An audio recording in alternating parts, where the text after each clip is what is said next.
kami sudah menyusun konsep strategi kebudayaan Kota Tangerang.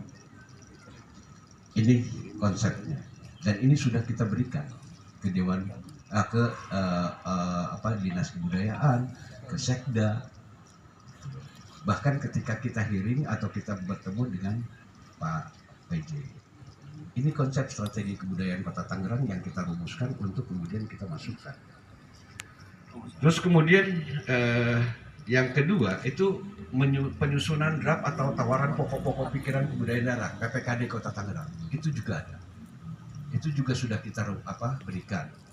Yang ketiga, pendampingan pembentukan Dewan Kesenian Kecamatan. Alhamdulillah, Coye salah satunya yang kita dampingi untuk membuat Dewan Kesenian Kecamatan. Nah, inilah karakteristik Tangerang uniknya, Mas Ben. Kita membuat Dewan Kesenian Kecamatan yang alhamdulillah terrealisasi. Dari priorisasi saya itu 2 ya, yaitu Benda sama Batu Ceper. Tadinya Karawaci juga mau untuk tapi sampai sekarang saya progresnya belum ada ini lagi. Nah, itu pendampingan itu. Terus kemudian yang keempat, penyusunan pedoman pelaksanaan pelatihan seni budaya. Alhamdulillah teman-teman, buku setebal hampir 300 halaman hasil konsep kita gitu loh, untuk pelatihan bagaimana melaksanakan pelatihan seni budaya itu juga udah kita berikan ke Dinas Kebudayaan. Kita udah menyusun itu. Terus kemudian kita juga udah menyusun usulan regulasi penggunaan gedung seni budaya. Bagaimana gedung seni budaya itu ada regulasinya yang memberi kepentingan, hak dan akses yang terbuka kepada seniman-seniman dan budaya-budayaan atau pegiat-pegiat kesenian, sanggar dan segala macam itu bisa mengakses gedung kesenian Kota Tangerang. Itu juga sudah kita berikan regulasinya. Dan itu pun misalnya saya adopt dari Dewan Kesenian Jakarta ketika mengelola venue-venue yang ada di Taman Ismail Marzuki, dengan tentunya banyak perubahan-perubahan yang saya lakukan. Nah, itu juga sudah kita berikan usulan-usulan itu. Terus yang keenam itu penyusunan draft naskah akademik untuk rancangan peraturan daerah pemajuan kebudayaan Kota Tangerang. Dan kebetulan alhamdulillahnya saya adalah ketua tim penyusun naskah akademik rancangan perda pemajuan kebudayaan Kota Tangerang. Dan alhamdulillah kemudian udah jadi perda, udah diketok palu. Sekarang itu tinggal nunggu dari Kemendagri. Ketika dari Kemendagri sudah ada, jadi Biro Hukum kita sudah memberikan ke Kemendagri. Kalau review dari Kemendagri sudah kita terima, itu nanti akan diundangkan. Kalau sudah diundangkan, alhamdulillah itu akan berlaku. Tetapi dia akan berlaku efektif kalau perwalnya turun. Perwal itu kan mengatur teknis, gitu loh, dari perda itu. Nah, walaupun kita ada kekecewaan di perda yang saya susun, di raperda yang saya susun, Dewan Kesenian sebenarnya sudah masuk dalam 4 pasal. Kata-kata Dewan Kesenian itu. Dilalahnya gitu loh. Ketika saya selesai melakukan sosialisasi dan kegiatan dengan DPRD, setelah itu teks bunyi Dewan Kesenian hilang. Waduh, saya bilang. Jadi begitu hasil ketokan palu, diktum yang membuat Dewan Kesenian ada di pasal raperda hilang. Kecewa banget saya. Cuma kita masih punya strategi lagi nih, satu langkah lagi, yaitu kita kawal perwalnya nanti. Di perwal harus dibujikan Dewan Kesenian. Karena perwal itu adalah implementasi dari perda. Implementasi teknisnya itu ada di perwal. Nah, itu yang akan kita kejar, yang akan kita kawal. Dan mudah-mudahan siapapun nanti yang duduk di Dewan Kesenian Kota Tangerang, gitu loh, itu harus dikawal. Perwalnya, supaya diktum tentang Dewan Kesenian itu masuk di perwal. Seperti halnya Dewan Kesenian Jakarta itu ada pergubnya. Kan enak kalau ada pergubnya. Ya kan, secara hukum kita kuat eksistensi kita. Dan hak hidup kita pun bisa kita minta di APBD-nya untuk mendapatkan hak hidup Dewan Kesenian Kota Tangerang. Itu ada di Perwal. Nah, ini nanti mudah-mudahan yuk kita bareng-bareng, walaupun saya barangkali nanti sudah tidak menjabat lagi, secara pribadi mungkin saya akan mengawal itu. Saya akan mengawal Perwal itu supaya di Perwal itu dibunyikan. Diktum yang sudah saya buat sebenarnya di rancangan sebelumnya tiba-tiba hilang, yang kemudian kita akan masukkan lagi di Perwal. Seperti itu. Terus kemudian berikutnya adalah pengawalan dan pendampingan menjadi Raperda menjadi Perda Pemajuan Kebudayaan Kota Tangerang. Itu kaitannya dengan Perwal tadi ya, advokasi. Terus kemudian kami juga yang kegiatan kami yang ke-8 DKT itu advokasi kebijakan dan pendampingan program Festival Mokpa. Alhamdulillah di Festival Mokpa itu kita DKT itu diberikan kesempatan untuk memberikan pendampingan penguatan sebenarnya bagaimana sih melaksanakan sebuah festival. Saya katakan sebuah festival itu sebuah program itu dia akan turun menjadi kebijakan ketika dia bisa menggerakkan masyarakat pada kesadaran berkesenian. Itu baru sebuah program yang benar, berdampak gitu. Berdampak. Sementara ini kan, ini mohon maaf kalau ada Pak Kabid juga saya berani mengatakan festival-festival yang diadakan di Kota Tangerang itu tidak memberikan dampak apapun kepada masyarakat seni. Saya pernah kok melakukan kajian terhadap festival Cisadane. Dia cuma sekedar momentum seremonial, hura-hura yang tidak lebih dari sekedar penampilan seenak deweknya untuk bisa menampilkan siapa yang mereka kenal, siapa yang mereka suka, siapa yang dekat dengan mereka untuk ditampilkan, tanpa bisa memberikan efek berdampak tadi kepada masyarakat. Sebuah festival itu harus berdampak kepada kehidupan masyarakat, entah itu berdampak secara ekonomi maupun secara kegiatan seni budaya.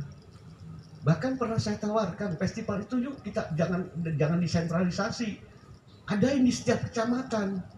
Duit itu sebar ke kecamatan. Jadi setiap kecamatan itu ngadain festivalnya, baru di momen terakhirnya adain di sentralistik itu pada hari terakhirnya. Secara sentral boleh, tetapi kecamatannya harus bergerak gitu. Kasih duitnya ke kecamatan-kecamatan. Kalau memang nggak mau mengadain untuk 11 kecamatan, oke. Untuk festival ini misalnya 5 kecamatan dulu deh. Baru festival berikutnya 6 kecamatan lagi. Saya pernah tawarkan begitu. Supaya apa? Supaya festival itu langsung berdampak ke masyarakat di paling bawah. Ini kegiatan tentu terlalu sentralistik gitu loh. Di satu pusat kegiatan yang sifatnya hanya seremonial tadi. Tidak memberikan dampak apapun kepada kelangsungan peristiwa kebudayaannya. Ini pernah saya kritik seperti itu. Tapi ya kritik tinggal kritik gitu. Walaupun ini beberapa masukan di RPJM, di apa segala macam, di mana saya sering diundang gitu, udah saya sering masukkan. Nah, ini yang ke depan juga harus kita kawal. Semua banyak festival-festival di Kota Tangerang yang tidak tepat sasar, yang tidak tepat guna, yang belum terukur sistematis dan belum berdampak, apalagi berkelanjutan.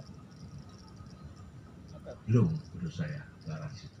Nah, ini yang harus kita kawal bersama. Ya, terus kemudian kita juga melakukan advokasi dan pendampingan pada program festival budaya. Sama peristiwa hal seperti kayak gitunya. Terus kemudian juga kita di kegiatan yang ke-10 adalah usulan kebijakan tematik terkait seni budaya di Kota Tangerang itu pihak Sekda. Misalnya seperti saya selalu setiap tahun itu diundang dalam kapasitas sebagai dosen UMT maupun sebagai ketua DKT untuk memberikan menjadi narasumber di Sekda. Nah itu saya selalu memberi masukan. Terakhir itu ketika misalnya bagaimana seni budaya, hubungan seni budaya dengan keberagaman agama. Nah itu saya berikan masukan-masukan itu. Maksudnya tematik itu dimaksud seperti itu karena setiap tahun berbeda temanya. Nah terakhir itu saya memberi masukan terkait bagaimana peran seni budaya di antara keberagaman agama. Seperti itu masukan-masukannya, dan itu pihak sekda, biasanya sekda yang mengadakan. Ya. Terus kemudian ya, yang ke-11, pelatihan manajemen seni pertunjukan bagi Sanggar Komunitas Seni Budaya Kota Tangerang pernah kita lakukan itu dengan memanggil Mbak Sari Majid ke kita, bagaimana kita ingin memberikan kegiatan pemberdayaan kepada sanggar dan seni budaya, bagaimana memanage sebuah seni pertunjukan dalam konteks manajemennya, kaitannya di dunia sekarang. Karena mohon maaf gitu loh teman-teman, kadang-kadang sanggar, grup atau komunitas membuat profil grupnya aja juga masih kurang bagus. Profilnya aja gitu, profil sanggarnya. Padahal itu adalah di zaman sekarang itu kan brand ya, brand sebuah sanggar. Membuat profilnya aja masih belum bagus gitu, apalagi membuat proposalnya. Makanya saya sering tuh men-share link-link FBK ya, ke teman-teman di sini. Bahkan saya selalu ngasih ke dinas untuk disebarkan ke seluruh komunitas seniman dan budaya. Membuat proposalnya saja juga masih kurang tepat lah menurut saya, masih kurang tepat. Nah ini kan juga persoalan buat teman-teman komunitas sanggar dan grup kesenian kita Tangerang. Nah ini nanti mudah-mudahan sih teman-teman pengurus ke depan itu mau mengadakan kegiatan itu untuk melakukan pembenahan terhadap manajemen grup atau sanggar kesenian. Yang ke-11 itu kita juga melakukan penyebaran jejaring dan program pemerintah pusat terkait seni budaya seperti info tentang fasilitasi, bantuan kegiatan kebudayaan, dana Indonesia dan lain-lain. Itu 12 program di selama periode saya yang sudah kita lakukan. Ada lagi sih program-program yang kaitannya kerjasama. Kalau tadi kan istilahnya program yang memang diinisiasi oleh DKT sendiri, tetapi ada program yang sifatnya kerjasama, yaitu misalnya kita kerjasama dengan Dinas Pendidikan Kota Tangerang terkait dengan pengiriman juri-juri gitu.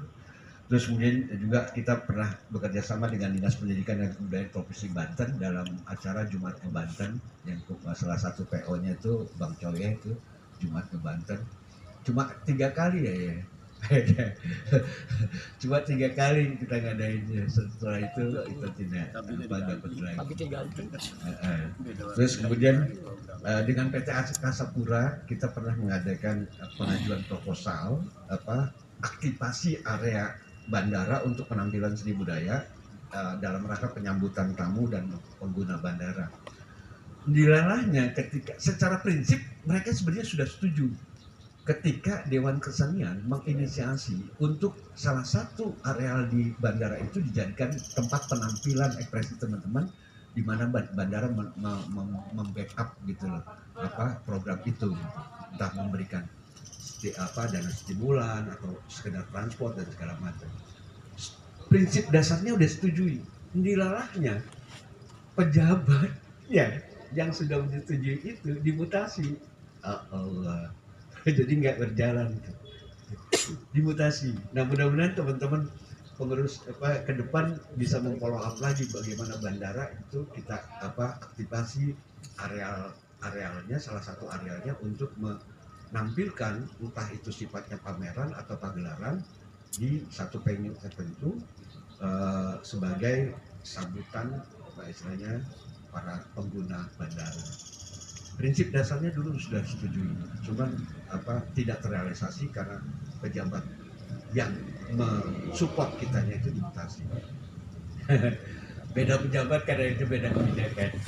Apalagi pada waktu itu Dewan istilahnya bandara ini Mas Andri salah satu anggota dewan, ya salah satu anggota DPRD Kota Tangerang yang banyak mensupport kegiatan-kegiatan seni budaya di Kota Tangerang. Mas silakan duduk. Nah, itu salah satunya kita kerjasama dengan PT Angkasa Pura. Izinnya Bang, saya lanjutkan ya. Yang berikutnya kita pernah kerjasama juga dengan KPU, Komisi Pemilihan Umum. Itu di zamannya Pak Jarwo sih kalau kita mendapat di mana DKT melakukan semacam pagelaran untuk waktu itu pemilu damai ya. Nah, berikutnya adalah pengiriman juri tinggal dan juri maskot kemarin ke Tangerang. Terus kemudian kita juga pernah kerjasama dengan Dinas Perpustakaan Daerah untuk pengiriman juri juga. Nah, beberapa program kerjasama seperti itu yang pernah kita laksanakan di Dewan Kesenian Kota Tangerang dari 12 program yang sudah ada. Nah, yang belum, saya juga menuliskan yang belum terrealisasi di Dewan Kesenian, dan ini menjadi obsesi, paling tidak obsesi saya sebagai ketua DKT. Yang belum itu, satu adalah pengawalan dan pendampingan peraturan wakil kota atau perwal tentang pemajuan kebudayaan Kota Tangerang. Itu yang harus kita kawal. Bagaimana kita mengawal dan memberikan pendampingan untuk mengawal perwal dari turunan perda tadi. Perdanya sekarang sedang digodok di di Kementerian Dalam Negeri.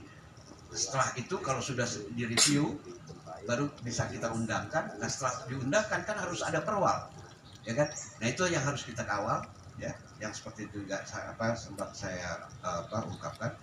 Yang kedua adalah keberlanjutan pendampingan pembentukan Dewan Kesenian Kecamatan. Kita baru punya 2 di Dewan Kesenian Kecamatan, Benda sama Ceper, ya. Ada 11 kecamatan di Kota Tangerang. 13 kecamatan di Kota Tangerang yang bisa kita kawal terus untuk bisa membentuk Dewan Kesenian tingkat kecamatan. Yang ketiga adalah yang belum terrealisasikan di masa saya adalah mengadvokasi kebijakan dan pendampingan program Festival Sadari. Teman-teman, Festival Sadari itu festival terbesar yang menurut saya, yang kalau seandainya itu tidak diberikan penguatan terhadap kerangka acuan kegiatannya gitu, itu tadi gitu, kegiatannya cuma sebatas seremonial, dia bukan menjadi peristiwa budaya yang berdampak kepada kesadaran masyarakat. Nah, ini yang harus kita kawal. Yang keempat, advokasi dan pendampingan program-program pelatihan seni budaya. Karena selama ini gitu loh, Dinas Kebudayaan khususnya relatif jarang sekali melakukan kegiatan-kegiatan pelatihan. Nah, ini yang harus kita dorong. Ya, yang harus kita dorong. Yang kelima adalah pelatihan pembuatan profil sanggar dan proposal kegiatan. Nah, ini juga penting. Yang seperti tadi saya bilang, banyak kelemahan sanggar dan grup-grup di Kota Tangerang itu membuat profilnya sendiri kurang bagus. Bukan tidak bisa, kurang bagus lah untuk ukuran zaman modern seperti sekarang ini. Yang keenam, yang belum terrealisasi adalah riset atau verifikasi data terkait pokok-pokok kebudayaan daerah Kota Tangerang. Teman-teman, pokok-pokok kebudayaan daerah yang pernah diajukan oleh DKT itu masih berbasis data sekunder. Dia harus diberi penguatan untuk mendapatkan data primer yang langsung. Jadi saya ketika menyusun pokok-pokok pikiran daerah yang kemudian saya coba tawarkan, itu sebenarnya ingin mendapatkan dana dari Dinas Kebudayaan untuk memverifikasi data dan mencari data primernya di lapangan. Kan harus riset dan harus berbiaya. DKT nggak punya duit. Mau tidak mau kan dinas yang harus membiayai itu. Nah, ini harus kita dorong untuk mendapatkan verifikasi data dan mendapatkan data-data primernya di lapangan. Karena yang kita tulis itu baru data sekunder. Nah, ini menurut saya penting sekali, sehingga data primer dan sekundernya itu benar-benar sudah semua data-data mapping atas persoalan-persoalan seni budaya di Kota Tangerang itu benar-benar valid. Ya, benar-benar valid. Ini yang harus kita dorong ke depan. Terus berikutnya adalah riset kearifan lokal Kota Tangerang. Riset kearifan lokal sebenarnya pernah dilakukan oleh Bank Medi pada satu situs tertentu. Cuma itu memang harus kita lakukan di banyak tempat untuk bisa mendapatkan data terkait dengan kearifan lokal Kota Tangerang. Ini harus dilakukan ke depan. Karena ini adalah obsesi kami juga di Dewan Sidang periode kami yang tidak terrealisasi untuk riset kearifan lokal tadi. Yang ke-8 yang belum kami dapat realisasikan adalah membuat pangkalan data atau database terkait dengan seluruh data-data pegiat seni budaya di Kota Tangerang. Saya punya database pegiat seni budaya itu yang saya ambil dari Dinas Kebudayaan ketika saya memimpin tim naskah akademik. Saya minta database itu, tetapi itu belum diupdate karena itu data tahun 2021. Artinya 3 tahun ke sini itu pasti bergerak gitu. Dan itu harus diupdate.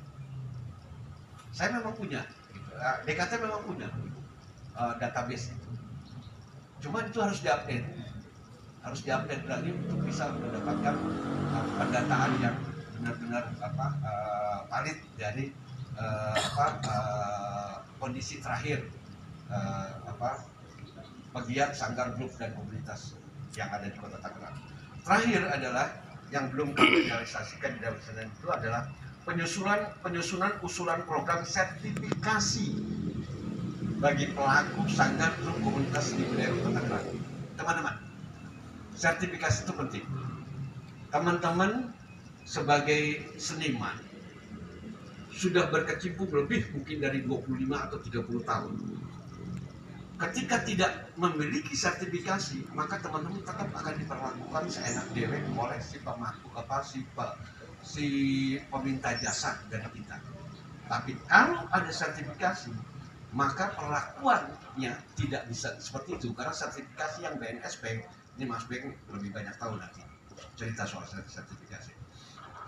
Kalau itu sertifikasi yang dikeluarkan oleh BNSP itu kemudian turun ke kita dengan grade-nya, tentunya ada grade-nya ya, sampai ke pengalaman sekian tahun dengan prestasi sekian itu dianggap setara dengan S1, pengalaman sekian dengan prestasi demikian dianggap setara dengan S2, sampai ke S3, sampai ke empuk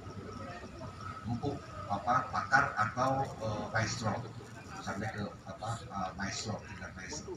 Nah itu karena ini adalah komitmen 3 menteri termasuk Menteri Tenaga Kerja, maka sertifikasi itu adalah ijazah teman-teman untuk menyatakan bahwa kalau gua udah punya sertifikasi grade segini, lu bayar sesuai dengan grade-nya. Karena nominalnya ada di situ, nominal pembayarannya. Berapa yang harus kita terima untuk jasa yang kita keluarkan sebagai orang yang memiliki sertifikasi itu. Itu penting teman-teman. Makanya ini yang harus kita dorong ke depan. Karena kemarin tuh kami dengan beberapa teman di Dinas Kebudayaan, Rijal maupun Mangku, sebenarnya setuju gitu. Cuma memang harus diberi dana, dijadikan nomenklatur untuk melakukan sertifikasi terhadap seluruh pegiat baik person maupun kelompok, sanggar atau grup yang nanti kita bisa kerjasama dengan BNSP. Karena asesornya itu harus dari tingkat nasional, bukan Dewan Senian. Dewan Senian hanya memfasilitasi, nanti asesornya itu dari tingkat nasional. Nah, asesor itu kan mesti dibayar. DKT kan nggak punya duit, yang punya duit adalah dinas untuk bisa membiayai itu, sehingga teman-teman gratis ikut sertifikasi, sehingga setiap teman-teman baik sebagai pelaku personal maupun sebagai pelaku grup itu punya sertifikat. Itu penting sekali menurut saya. Nah ini yang harus didorong kita ke depan. Oke, saya kira itu beberapa hal yang bisa saya sampaikan teman-teman, bahwa ada